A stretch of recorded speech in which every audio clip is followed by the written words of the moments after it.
session as quickly as possible. Thank you.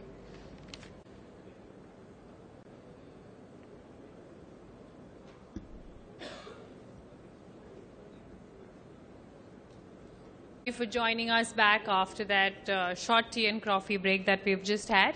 And with that, we shall now begin with our next panel, which is on our bank's VUCA ready. That's volatility, uncertainty, complexity, and ambiguity ready. And to address this, we have with us Mr. Mallikarjun Rao, the General Manager IT, Oriental Bank of Commerce. Can we give him a round of applause and welcome Mr. Rao on stage? Also joining us on the session, we have with us Mr. Agnello D'Souza, who's the CISO, Kotak Mahindra Bank. Let's give him a round of applause and welcome him on stage. Mr. Asim Parashar, Director, Management Consulting, KPMG. Let's welcome him with a round of applause. And our session chairperson, Mr. Patrick Kishore, COO, Institute for Development and Research in Banking Technology. Thank you very much, gentlemen, for joining us. And on that note, I'm now going to hand over the proceedings to Mr. Kishore.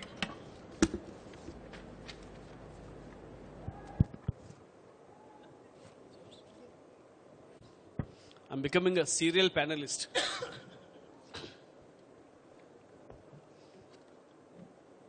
This evening's subject again is a very, very new subject. Something that's quite different from what we've been dealing since morning. And this is not only technology, though I will bring technology into it. VUCA, VUCA. How many of you have heard this before? This expression? Last year the buzzword was smack. Right? So this year's 2015 buzzword seems to be VUCA. Okay. So we are on the verge of very exciting times. VUCA stands for volatility, uncertainty, complexity, and ambiguity. All right? Now, there's a lot of T's in that. So, this word, or this concept of these 5 parameters or 5 ideas, basically they are a military term. This term is very much a 21st century term. And it was coined basically during in the environment of low intensity conflict. Things like civil unrest, bombings, terrorism, not out and out war across boundaries, but low intensity conflict within the country and across the countries.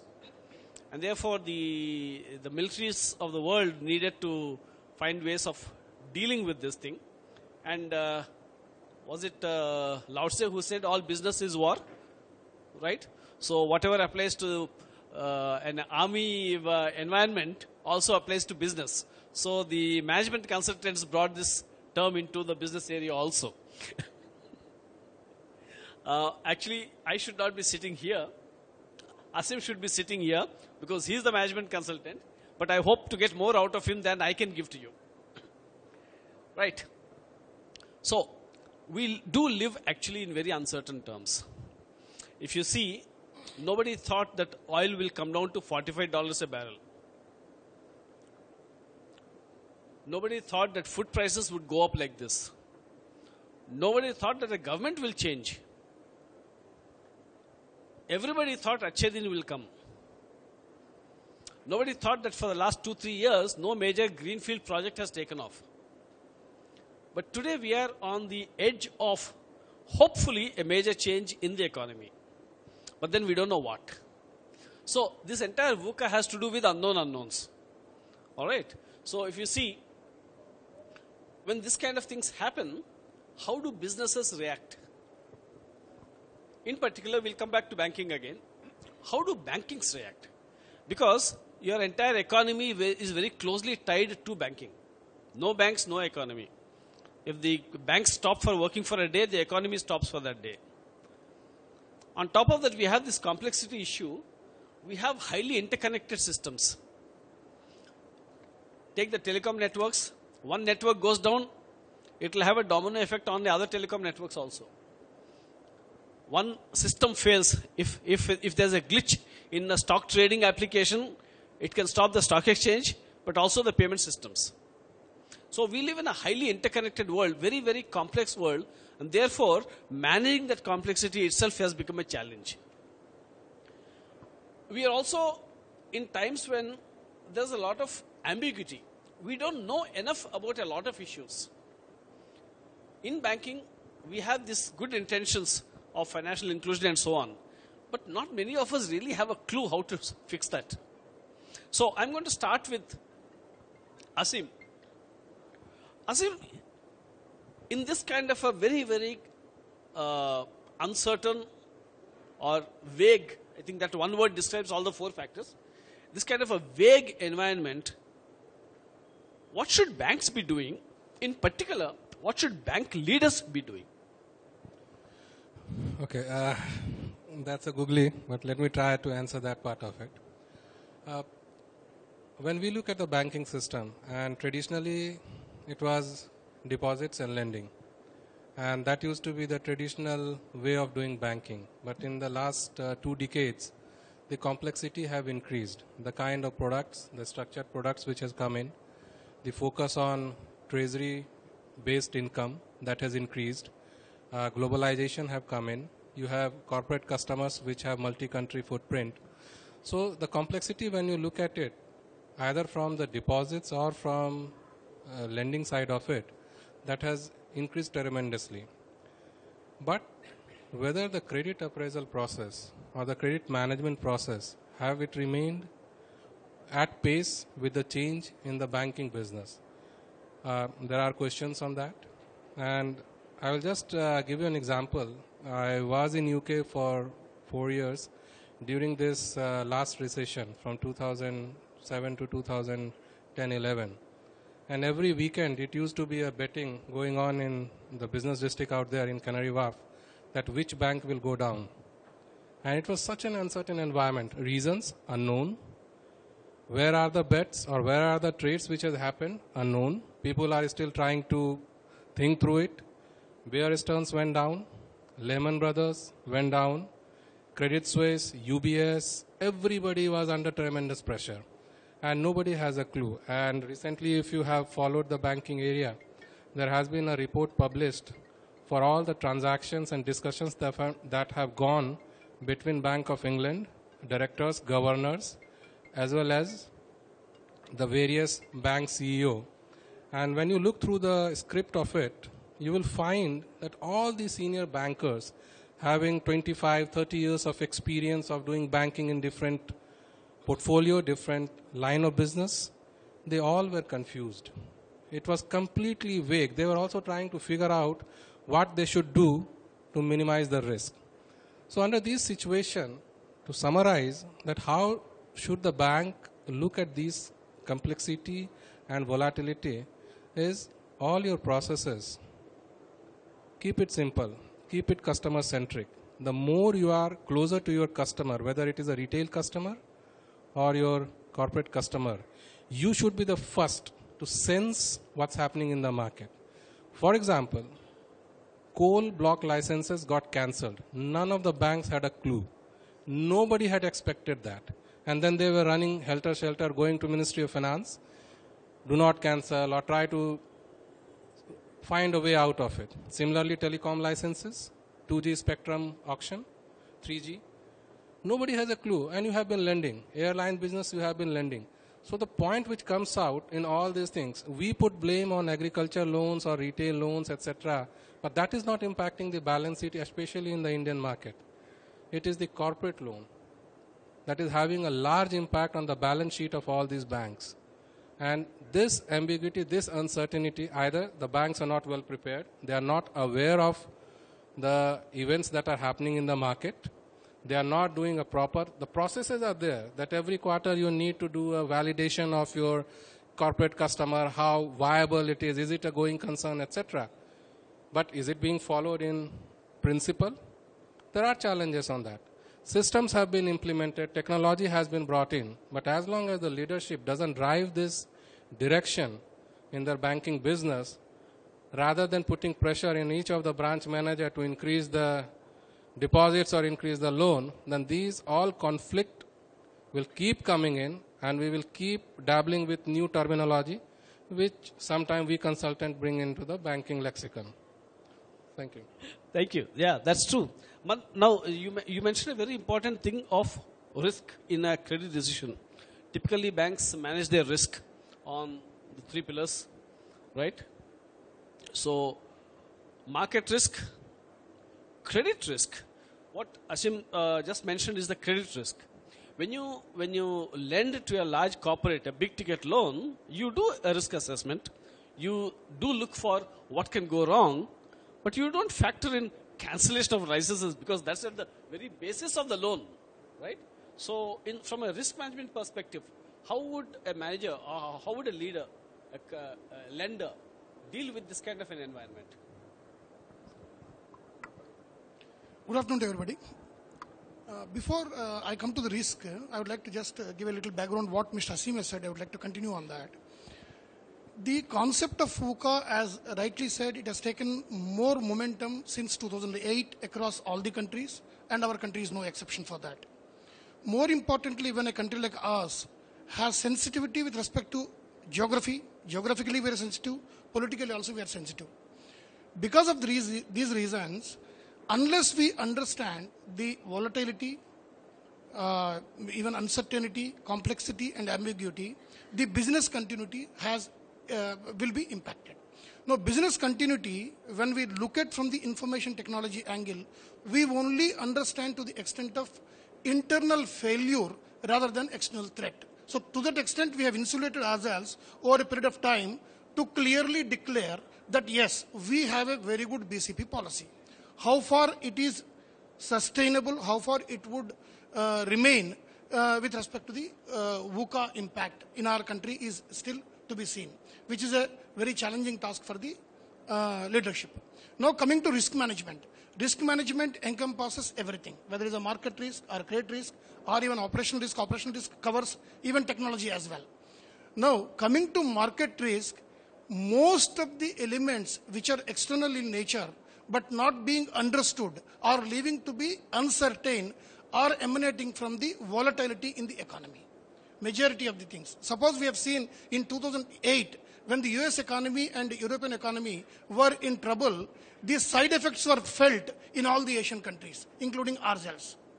Wherever we are dependent on exports, wherever we are dependent on imports, then there is an impact, even though there was at that point of time enough demand domestically and enough manufacturing capability domestically. So we withered that particular impact of 2008 with respect to the economic impact on our country to a certain extent. However, in the last 3-4 years, if you have seen the kind of economic activity which is happening in a subdued manner is a very big contributory factor in terms of the risk. When he has given an example of corporate area, how long a corporate can wait to overcome the external factors? And if he is not able to, the problem is the impact is created not only on the corporate but also on the banks. The impact is very huge because the stake involved is very huge. In case of retail, in case of other segments, the critical mass being very less, the impact is limited. Whereas in corporate, it is very high. What bankers have resorted to as a matter of, you can say, overcoming mechanism has been to restructure genuinely with an expectation that after certain period of time, these problems would be overcome. But if the future still remains uncertain, it is once again a big issue. As such, macroeconomic factors are also very important factors which at times, because of the complexity wherein we are now moving through, if you look at in our country since 1992, we have slowly integrated with the global economy and now it is inseparable. Neither we can come back nor we can move forward. So if any impact occurs globally, that is definitely and immediately felt in our country. So in which case, more complexity is developing. So in order to ensure that these kind of challenges are overcome, if I come back to the same terminology, if there is a volatility, we need to have a vision to overcome the volatility and to predict as to what could happen beyond the unexpected areas. And if it is a uncertainty, we should have understanding of the uncertainty as to how we can tackle that in future.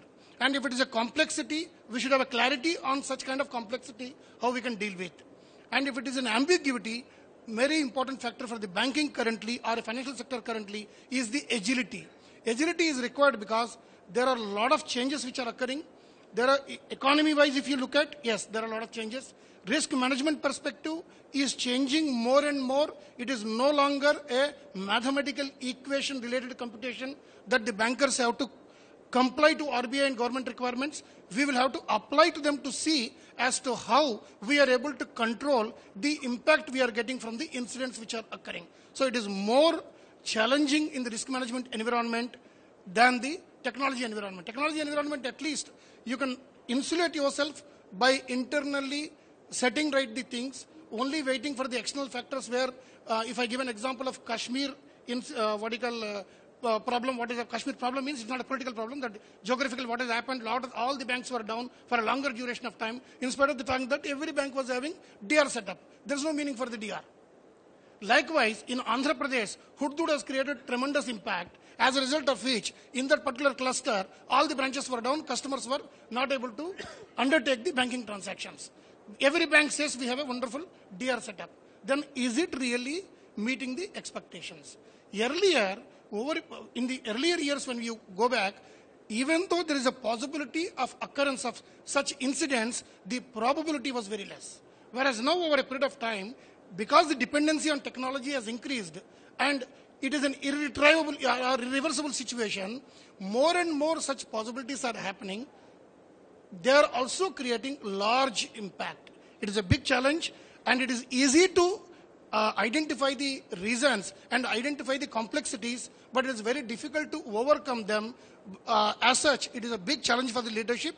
But one important factor is that currently the entire mechanism, whether it's a government or financial institutions, are clearly aware of the threats involved or threats emanating out of this particular unknown incidents, and every organization is taking steps in their own way, but it is a long way to go. We are still in a very nascent stage compared to the developed countries where US or UK or UAE who have taken the steps so far in this time. It's the beginning, and these kind of discussions or even forums, they will create more focus on this area so that we can take more steps in that direction. Thank you. Thank you. One thing that I've noticed is, although the economy has been changing very rapidly and the conditions for business have been changing very rapidly, one thing that has been fairly predictable has been technology.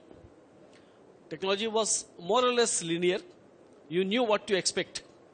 New technologies that may come in. We all know that servers are getting more powerful. We all know that bandwidth costs are coming down. So there's a certain amount of predictability there. So the investments that have been made in technology, they are quite safe. But then, as customer adoption of technology increases, and the same technology is available to the crooks also, right?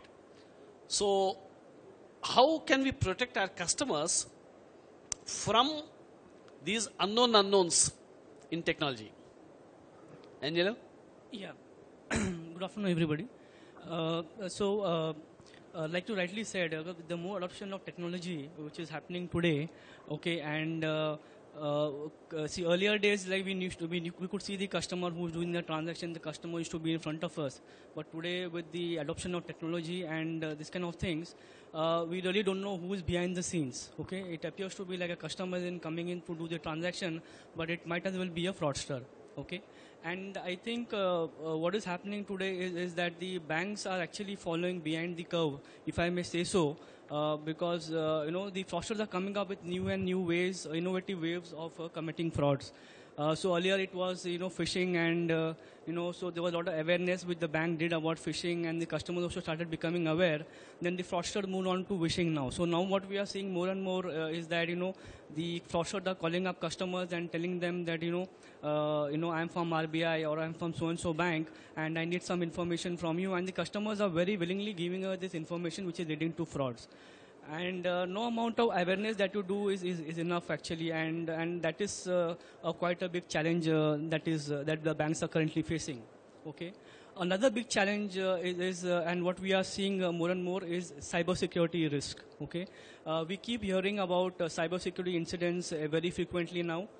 And there are some large organizations who have been targeted, causing severe impact to the image of the organization, to the customer, and to the shareholder confidence. Okay, and this is really a big challenge for the banks as well, because the lot of investment has been made into technology, into the solutions. But what we are finding out is that those traditional technologies or the technology even that we have today are falling short of basically being able to detect this kind of advanced attacks, and just to put things in perspective, what has changed in the cyber security space over the last couple of years.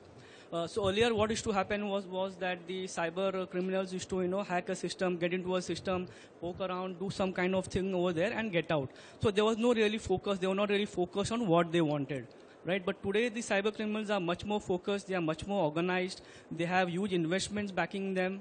And because cyber risk or cyber frauds are being committed for a variety of different reasons. So it could be activism, it could be to destroy the competition, it could be for financial fraud, or it could also be political, which is or even state sponsored. So the complete threat landscape has completely changed, and a lot of organizations are still gearing up, or trying to come to basically basically understand what is happening in the environment and build those kind of solutions. So definitely from a technology point of view also, it's a big challenge that a lot of organizations are facing, banks also are facing. And so what is required now, or what is the need of the hour now, is basically for organizations to look at their cyber security preparedness. Okay, we should be able to realistically and accurately gauge our preparedness from a cyber security perspective, and then look at technologies and processes cutting across all business units, and to see how these processes can be applied to us. So that is it. Okay, thank you. Ashim, another question for you. As this kind of things happens, in fact, one of the things that is causing this VUCA or a perception of VUCA is, I don't know enough about the environment. I also don't know the consequences of the actions that I might take in response to something new that comes up. So, do you think there could be, say, think tanks? Earlier we used to have planning commission, maybe something else, which would constantly monitor the environment, some kind of a predictive analysis, and then give some guidance to the various actors in the economy? Is that a doable thing? When you look to the Indian economy part of it, so there is Indian Economic Council. There is Economic Council which also supports the PMO office.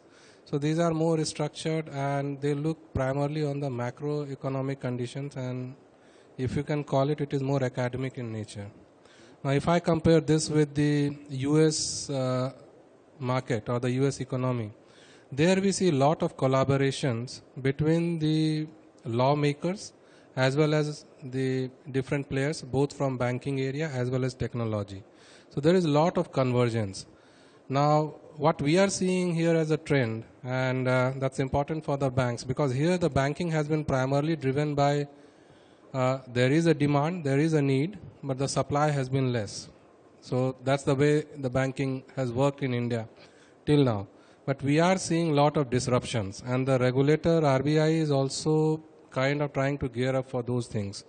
And especially when you look at after passing the Payment and Settlement Act, and a lot of licenses were issued, and things are now picking up. So we are seeing tractions in that space, where regulator will also have to, collaborate more with the technology players as well as the bankers, how to do that.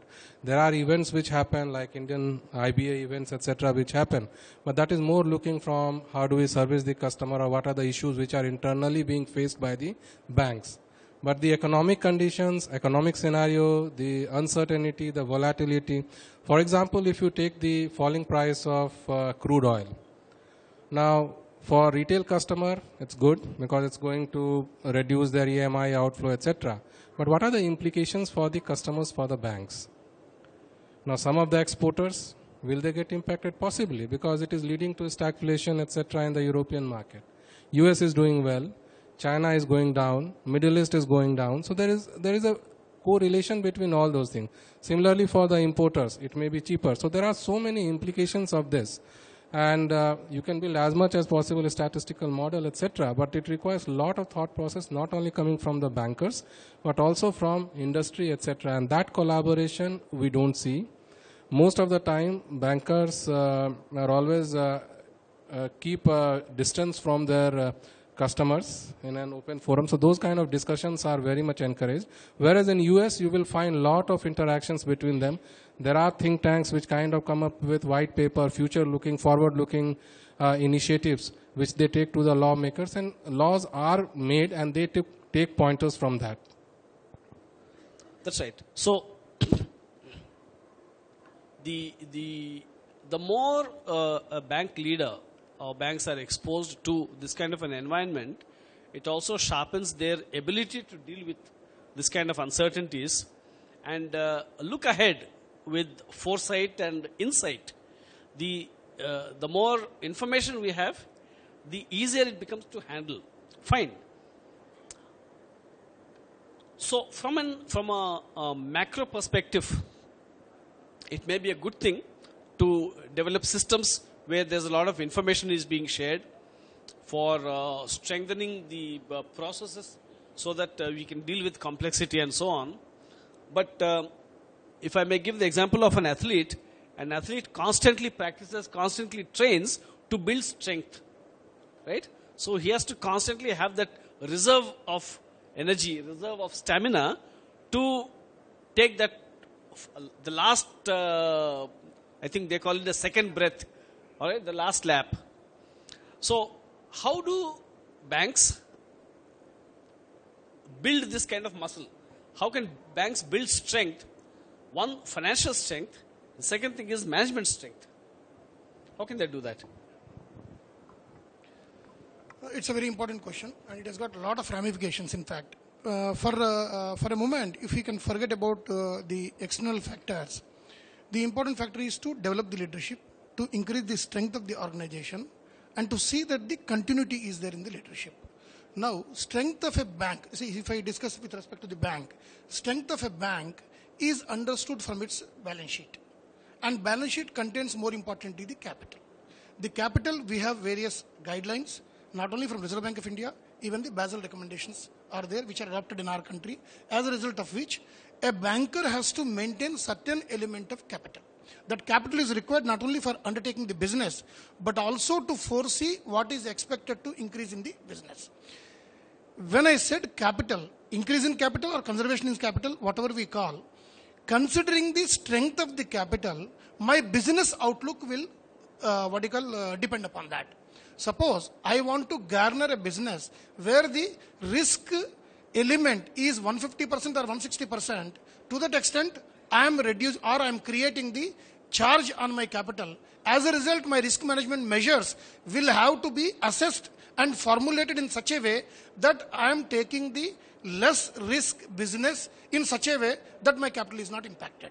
So that is to precisely say from the risk management angle with respect to the capital, how I should maintain, how I should conserve. Having said that, every business organization has to progress.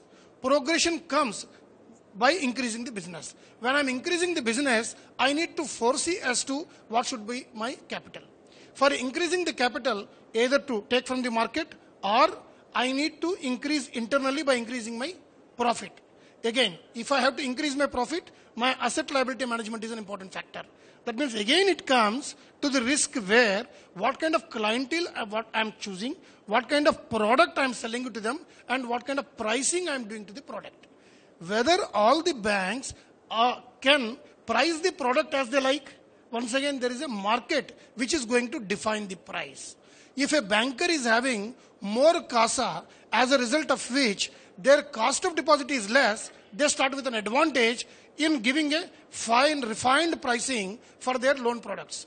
And a bank who doesn't have higher CASA, lower CASA, where the cost of deposit is very high, they are at a disadvantage. So all these factors are very important and critical factors when a leadership at an organization level has to develop the skills so that the organization objectives are met and strength is continuously maintained in the balance sheet while doing the business. It is the biggest challenge. For the sake of that, today, a lot of technology innovations, a lot of technology solutions are available to understand how the external factors are moving. Suppose a banker wishes to deploy the credit in a particular area. What is the result of the particular area when other banks have financed? Area, what I mean to say, a category of a segment. So all these factors are very important. Technology is available, knowledge is available, but we have to internally build the people who can understand the knowledge and who can apply the knowledge and who can take the informed decisions in such a way that the organization moves ahead, prospers well. Having said that, these are all the factors which can be controlled internally, which the bank has got a wonderful capital, they have got wonderful set of people who are managing the organization, but the credit deployment which has happened in the sectors, if they are not doing well, not because of their inefficiency, but because of the external factors, it again throws an enormous challenge on the financial sector. While it is, as I have said earlier, it is very easy to discuss and analyze the problems, it is always complex to overcome them, and no problem has a generic solution. Everything has to be dealt with specifically depending upon the situation. Now coming back to the question, what he has thrown in front of us is the capability to continue to enhance the strength or maintain the strength of an organization and also to enhance the skill set of the people in an organization is going to be the biggest challenge. Tools are available. There are organizations, there are institutes, there are skilled people who are coming and providing the guidance to the financial sector. It is a multi-pronged approach. Internally, we have to develop a system to improve the skill set of the people. Externally, we have to take the advice of the people who have got experience, acquired from global environment. With this kind of approach only, a leadership can mature and ensure that the organizations are moving efficiently. Thank you. That was wonderful. That brings back again to my pet theory. So is this the time for India to build at least 4 or 5 too big to fail banks? Yeah. There are now divergent view on this after the last recession. So the banks have become so big that they were not allowed to fail as a business decision. So whether you take JP Morgan Chase or Bank of America, etc., they were in dire need for capital, and somehow through quantitative easing, the Fed supported them. So now they have becoming systemic risky bank, and that exercise has been going on in the European market also. There were strong lobbying from these banks against the Volcker rule, which was coming in to bifurcate a lot of their businesses and also their trading books, because they were doing trading with customers' money and taking risk in the market. So those things were going on in there. Now when we look at the Indian market, so there in the global market, these are all global banks, well established, have been doing business. They have failed at times in some parts of their businesses, etc. They have been penalized for doing wrong business also, and the total penalty, if you close it, it's almost approximately more than $50-60 billion, and which is a huge amount, all the banks combined together. But when we look at the Indian environment, and this RBI has been mulling, and a lot of finance ministers have been discussing that we need to create some large bank and which should be comparable to the global banks, etc. But is there a need for it? I have my doubts on that. Yes, there are inefficiencies in some of the banks on the mid-size or the banks, and they require more efficient leadership, which Mr. Rao has been very clearly articulating. And there is a big challenge for all these banks, that lack of second tier. There people have been retiring, etc., and the new crop is not joining the banking business in the public sector. So that's a major practical challenges, and that efficiency is the focus. But merging the banks and creating a global or too large to fail a bank is not the solution that we believe out here. But Ministry of Finance has a different opinion on this, and discussions are going on. But my proposition is that it's more on the processes, improvement and efficiency, and creating the leadership in these banks. Because when you look at the examples, also in US, every year approximately 30-40 banks fail. Each state, to their area, they have hundreds of local banks which are running profitably and servicing their customer needs specific to that particular region, that particular business, etc. in that localized area. So when we look at that perspective, it's a complete different scenario. It's more driven by the business needs. But where here, we are still regulated. A lot of these things are regulatory driven, and banking leadership needs some freedom to take decisions which are business in nature. So that is something which the regulator and the government has to kind of focus on to providing them. Yeah, but okay, so even if merging into big banks is still some time away, how easy is it for two banks to merge at the system level and in a matter of technology? I know your bank is preparing to merge with another bank. Yeah. So can you tell us how easy is it? Yeah. I think the technology comes second. I think more than that, first is basically to merge or basically get both the banks, the people together.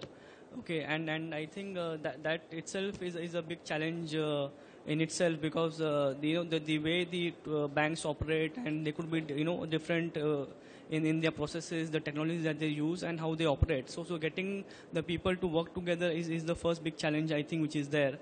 And there are a lot of because apprehension in the people's mind, because there's duplication everywhere, and then people are afraid of losing their jobs, and those kind of things are there. Apart from that, again, the technology decision also is quite challenging, and I think a lot of focus needs to be put in over there, because on both sides, what happens is that each bank feels that the technology that they are using is better, and is serving the purpose that is required. And so maybe on one side, the bank would say that my technology is the best, there has been no downtime for the last so many years, and it is being used perfectly well and everything like that, and the same things happen on the other side as well. So I think it's quite a challenge, but I think the leadership is well geared to take up this challenge and get both the banks working together on a common platform and use the best technology that is good for the customers and for the bank as a whole. Thank you. Sorry. Just add one thing out here, because I have been part of one of the large integration in the UK market. If it is an acquisition, a big brother acquiring a small brother, no problem. But if it is a merger of equals, trust me, it never merges. So much of politics, it's not about technology, it's not about processes, not about products or services. It's all about politics, and politics.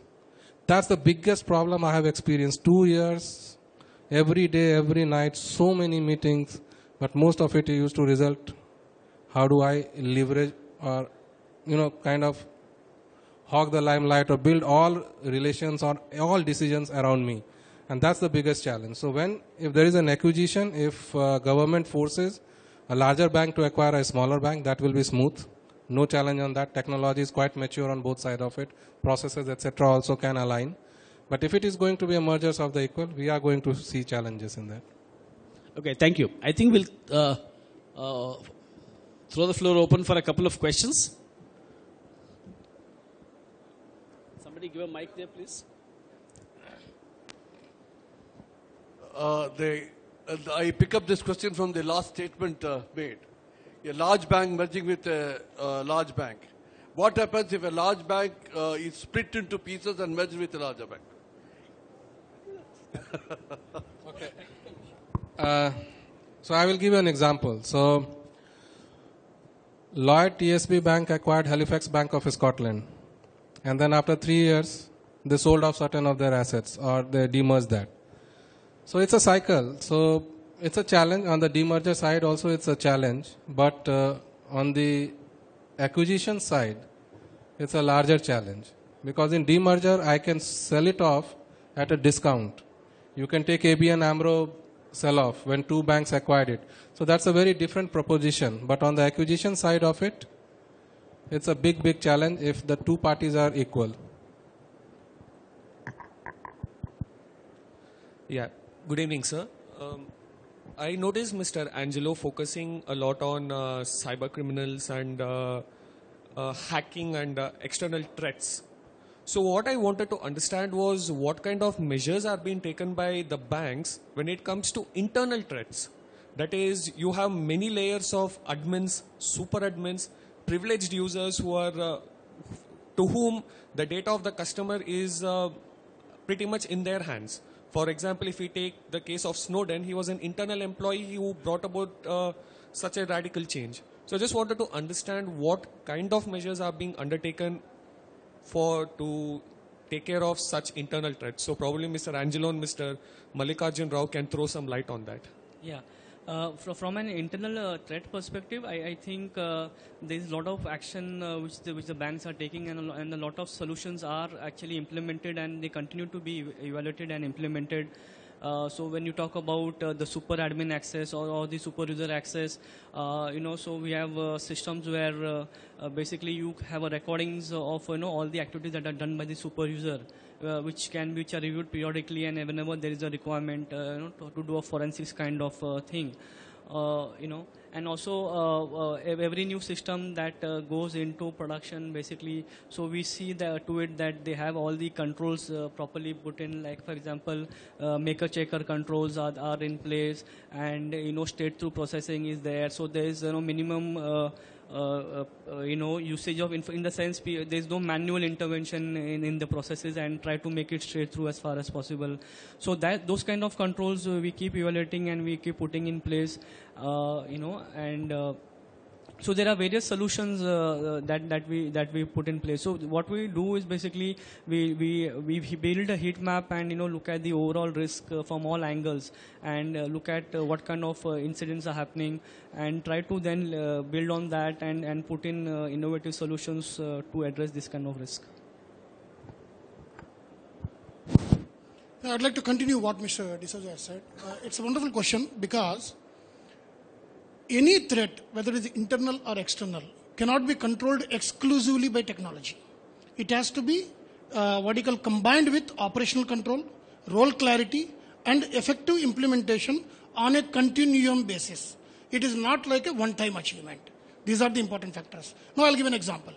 For an external control, if you have seen in the last 10 years, from 2010, 2011 onwards, there was a maturity in net banking usage by the customers in our country, which has also opened opportunity for the phishing attacks. So 2011, 2010, 2011, 2012 up to a certain extent, there were a lot of phishing attacks whereby customers have lost money, in spite of the fact that the technology implemented as on the date, there were no chinks. So there was a requirement of operational control to be coupled with the technology. As a result of which, the concept of second factor authentication put forth by Reserve Bank of India and also OTP has come into picture in such a way that now technology and operational control both are taking care to minimize such kind of risk. That was one area. This is an external threat. Even computer terminology you call, if your password, your login and password are entered in your laptop or in your PC, a keylogger can copy them and send it to a direction where it is required. And accordingly, the culprit can perpetrate the create a loss on the customer. Now, in the last 3-4 years, there has been some element of maturity in that area by creating the controls. Now, coming back to the internal threat is not new or is not the one which has stopped as on today. It was there, it has been there since time immemorial. The only question is, when the technology was not part of the banking industry, there were operational controls, there was a role clarity, and there was a monitoring mechanism as to understand the internal staff, whether they are properly undertaking their activities. Procedures were there. Infringement of procedure was dealt with sternly. The punishment was given to them, not with an objective of sadistic pleasure, but with an objective of a deterrent that the others do not commit such kind of mistakes. Over a period of time, with the increase in implementation of technology, internal threats have also increased. Earlier, it was very easy to identify the threat and it was easy to understand who was the person who has perpetrated. Whereas today, it is very difficult. As you rightly said, even passing of an information unknowingly or knowingly, understanding that it doesn't carry any financial threat, can ultimately create a financial threat. Somebody can call you and say that, look, I'm speaking from bank and this is the kind of number you have and am I speaking to such and such guy? You have to do this. How could he have certain amount of information initially to create a trust on you and extract certain information from you? There could be a possibility that internal pilferage could have lead to this. It is a big challenge currently because of the technology which has developed over a period of time, but all the financial institutions are clearly aware of this threat, and this threat is being overcome. I don't say totally eradicated. They are overcome by way of clear role definement and monitoring as to whether he is working within the role what is defined to him or not. Now, as far as the roles, what you asked in your question with respect to super user, user, all these are all layers created by us for undertaking certain activities. And those activities, if they are monitored closely with vis-a-vis as to what is required by them and what they are doing, I am sure this can be controlled. It is a continuous activity. It is as good as a regular management to be undertaken by the organization. Thank you. Yes, madam. Yeah, I have a question. See, all along we have grown up hearing. Hello, can you hear me now? Yeah. We have grown up under the advice that make it simple, keep it simple. But then off late I've been getting advice within quotes, make it complex. We were working on this enterprise level, enterprise-wide loyalty rewards point scheme. I was advised, make it complex. Then we were working on some charges to be recovered from customers. I was again advised, make it complex. Why? Two examples, at least two examples I'll mention here. One example given was like interchange in case of e-commerce transactions. The rules have been framed by Master and Visa. I mean, everybody knows you have to do a 1 week course.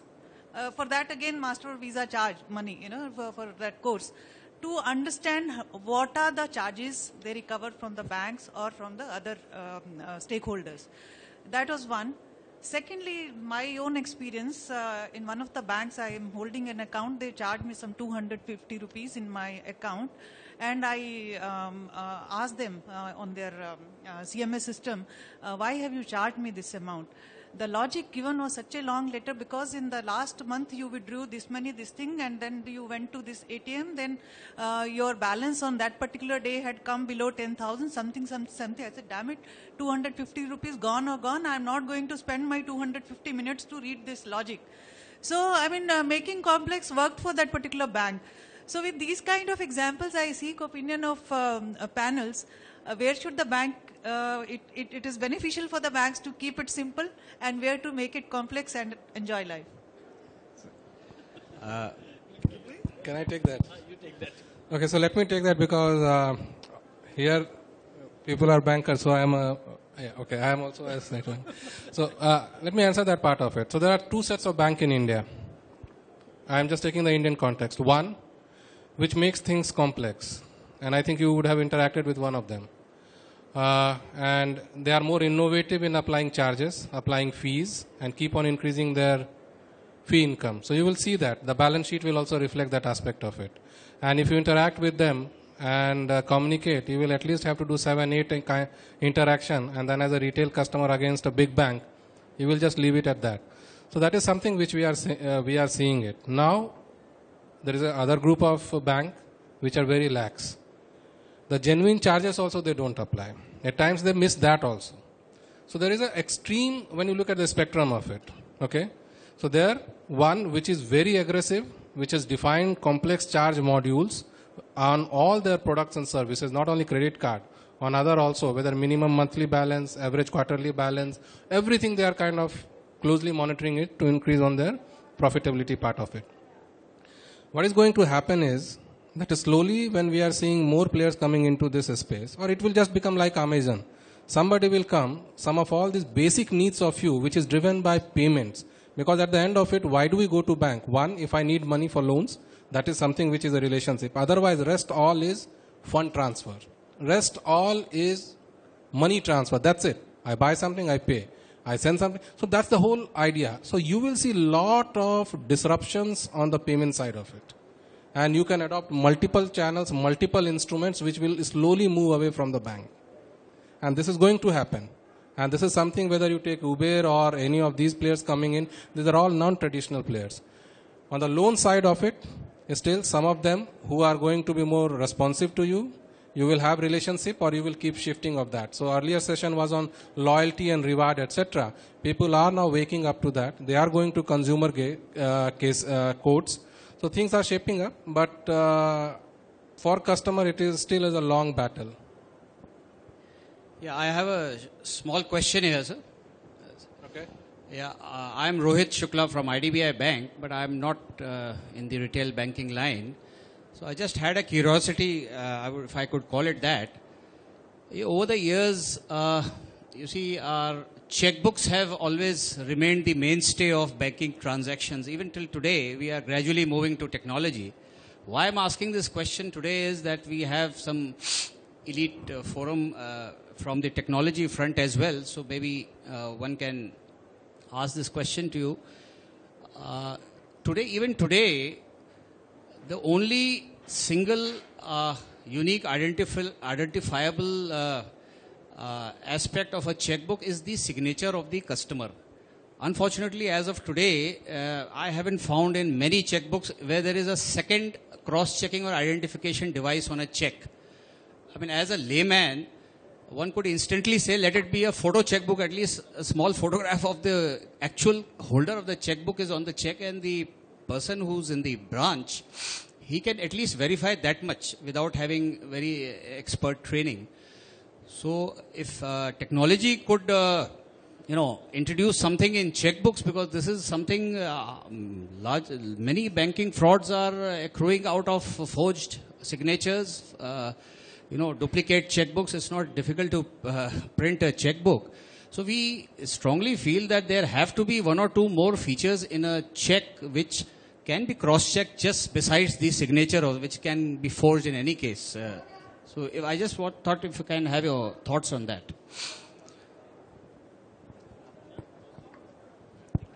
Hello. The first factor is that checks have been in use for quite a long time. They were being used extensively, but because of the technology, now the usage is coming down. Forged aspects were there earlier, even though they are there today. Now, what we are looking at is, with the development in technology, is there any way we can create, that's what your question is there any way we can create another factor of authenticity, whereby when the check is being passed, not merely based on the signature, but another factor is required. I tell you, even signature also is verified manually. Is there any technology which can give 100% result by indicating that the signature available on the check, which is captured in an image in the CTS mechanism, to indicate that it is tallied? No. Even now, signature is verified manually. Even though technology has improved, operational difficulties and the geographical barriers and also the time taken for certain activities are overcome, reduced with the implementation of technology. But the original factor in verifying a check and passing a check still remains the same which was earlier. Now, is there any possibility? That is the question, whether we can introduce anything, new element. See, so long as the check, if it is a forged instrument, if the instrument is coming and presented into the same account, but signature is forged, the only way to identify is verifying the signature, and there is no other way at this point of time. If it is used for a different account, by way of a check being taken, just like that of a loose leaf check, and hitting a different account, systems are there to stop that. Even in CTS, it is taking care that if the mismatch is there with respect to the check number, check serial number, account number, other things, it can throw it. But such kind of incidents are very few. Major incidents are only this. I don't think any technology is there. Even OCR technology has come, optical character recognition. Even that cannot assure us 100% matching. Because the problem is, if the system says it is matching and the check is passed, and in reality, if the check proves to be a forged one, the person who has passed is responsible for having taken a decision of passing the instrument. I'm really perplexed to understand, to see whether any technology can improve. But one important factor you keep it in mind, over a period of time, because of the technology, usage of check is coming down. Even NI Act was amended for a material alteration. Now CTS doesn't accept. Earlier it was being accepted. So there are various operational conditions which are being enhanced to ensure that check passage becomes more accurate and fraudulent activities are reduced. But I bet on maybe in another next 4 to 5 years to come, there would not be usage of check in a larger extent. NEFT and RTGS in the last 3-4 years have improved a lot. There are a lot of transactions taking place. If you look at 3-4 months back, RBI governor has indicated that if they can create a mechanism for settlement of the receivables of the MSE customers, they would not depend on checks. Today, even now, check is being used only because it is a trust for them. From the customer, they obtain the check, keep it with them, and they present after some point of time with the confidence that the check will be passed and they can realize their receivables in the MSME industry. So, if any other mechanism in the payment settlement arena, if it comes, which can smoothen the process, the dependency on check can be reduced to a greater extent. Yeah, just to add to that, you can watch a movie which is Catch Me If You Can by Leonardo DiCaprio, and it has all the cases which FBI has done for check forgery in US, and the gentleman who was a fraud joined FBI to discover all these check frauds. So thank you very much. Before banks start charging us for breathing in the ATM booths, I think we need to stop here. Thank you very much. Thank you very much.